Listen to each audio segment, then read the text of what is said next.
The next morning, just after waking up, Gao Haoguang sits on the bed, thinking about the mysteries of Dao in the world. By using the talisman given by Jiang Mingzi, he realizes for the first time what Dao truly is. He also understands that there are misconceptions in his master's understanding of Dao. Whenever he tries to use them, he always feels overwhelmed, because his master's Dao and talismans are incomplete and imprecise.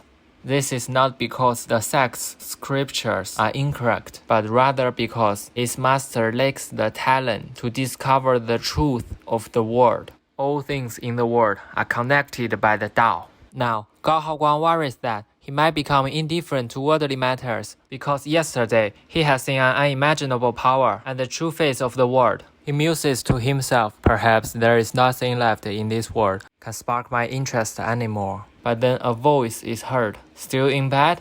Breakfast is ready, Haoguang. His senior brother shouts from the outside. I'm coming. Gao Haoguang jumps from the bed instantly, grabs his clothes, and dashes towards the door. Wait for me. In the courtyard, senior brother Huang Erguo is carefully examining the coexist lunar token in his hand. He asks his master Ma Zhao, talent, wealth, and even beauty. I'm all much better than Gao Haoguang.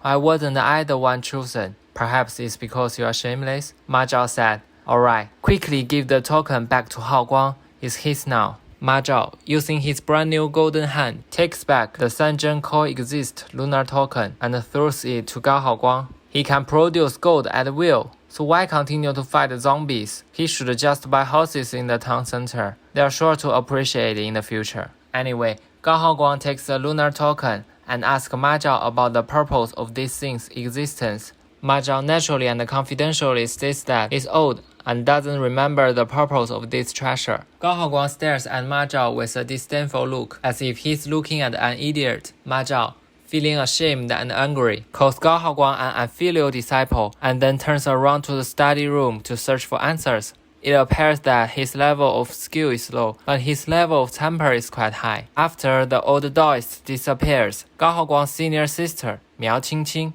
appears holding a tray. Good.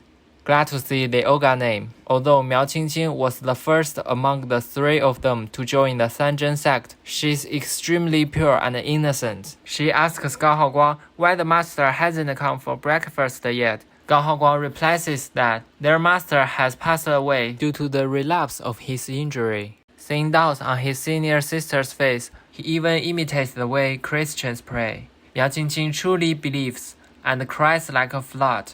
Can't believe Miao Qingqing actually believes in this. Okay, that explains why she joined the Sanzhen sect. She must have been deceived by Ma Zhao. Ergo quickly urges Gao Haoguang to apologize. Miao Qingqing braves Gao Haoguang for going too far by playing with matters of life and death and doesn't allow him to have breakfast as a punishment. Gao Haoguang is about to leave, but the lunar token in his hand has disappeared. As he frantically searches for it, he hears the voice of Jiang Mingzi coming from behind. The lunar token has been activated again. It breaks the time barrier and establishes a connection between two timelines. Jiang Mingzi says hello to Gao Haoguang through the lunar token. Your name is Haoguang, right? So I'll call you Liu Hui then. Alright, here's the question. What's the connection between these two names? The conversation with Gao Haoguang makes Jiang Mingzi unaware of a tiny fly behind him. When it flies in front of him, he's in a flurry, jumping around like his butt is on fire. The most powerful person in the world is actually afraid of flies. Gao Haoguang cannot help but laugh. Oh, come on, Grandmaster.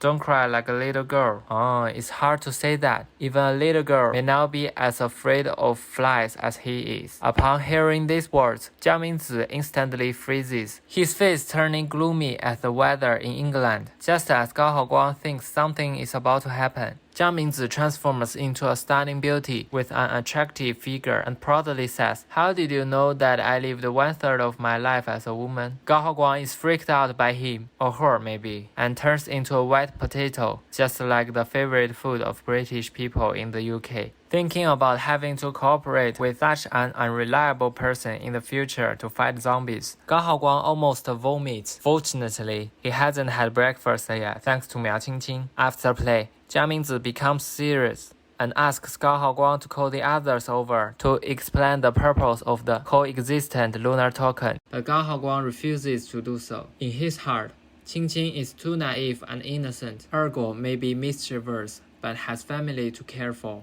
And their master is old and a little senile, so he doesn't want them to join and take risks together. It seems that although Gao Haoguang lacks seriousness, he considers the three of them as the closest people in his heart. Jiang Mingzi doesn't seem to mind and continues to explain. A filial disciple came the shout from beside them. Ma Zhao, holding a book titled Coexistent Lunar Tales, eagerly ran over. Seeing Ma Zhao running out, Qingqing finally realizes, wow, master is really not dead. I found it. It seems to be something left behind by one of our ancestors, he exclaimed. Ignoring him, Jiang Mingzi said, since ancient times, our sect has been engaged in a relentless battle against the king of Nirvana zombie, but we've been unable to completely eliminate him. He exists simultaneously in the past and the future, and he keeps resurrecting. At the same time, Ma Zhao says, King is quite a skillful guy. He just can't resist when he comes across a girl named Luna. What? Sounds weird. Did Ma Zhao have the wrong book? Then Jiang Mingzi says, the only solution is to eliminate Nirvana Zombie King simultaneously at 3 different time points. Gao Haoguang chimes and raises a question. 3 different time points? You mean there is a third person involved? Yes.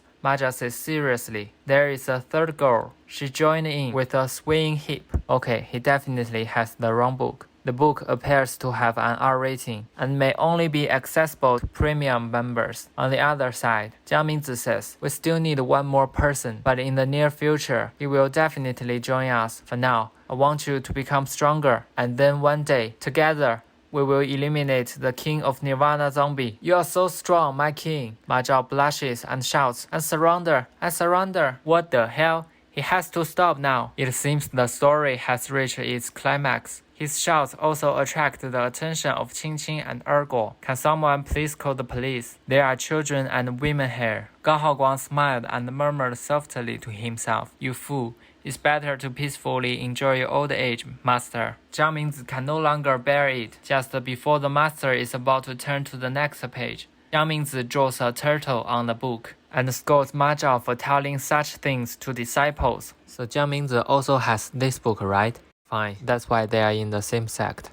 Ma Zhao, frightened by this, throws the book away. Jiang Mingzi, sensing Gao Haoguang's thoughts, informs him that to protect them, he should dig into the ground beneath his feet and take out the things he had buried here. Gao Haoguang follows and takes out a wooden box from inside. Ha! Ma Zhao, now standing on the side, remains still and looks like a mischievous baby who has gotten into trouble. Gao Haoguang opens it and finds a scroll and a book inside. Jiang Mingzi instructs him to pick up the scroll, claiming that it contains a method to protect them. However, the truth is, Jiang Mingzi deceives Gao Haoguang. The scroll actually transports anyone who touches it to a nearby dangerous place. Jiang Mingzi does this with the intention of turning Gao Haoguang into his puppet. However, Gao Haoguang is attracted by the book. He notices that there is a diary titled The Diary of Mingzi and asks Jiang Mingzi why he put this in here. Jiang Mingzi is also confused. He only put the scroll inside because he knew that the contents of the diary should never be seen by anyone. Is it the same kind of book Ma Zhao just read? How many of these books do you have? There's no need to keep this kind of book and pass it on to disciples. He mumbles to himself, did my future self put this here? But why would I do that? Jiang Mingzi warns Gao Haoguang not to open the diary, but is Gao Haoguang the docile type? He's just about to open it, but his senior brother, Erguo, suddenly reaches out and touches the scroll. A powerful energy instantly envelops them, and their bodies float in the air, being led by the scroll, flying towards an unknown destination. The scene changes, and the time shifts to the year 2020. Inside the ancestral hall of Sanzhen sect, a young boy opens a wooden box and finds a diary titled The Diary of Haoguang.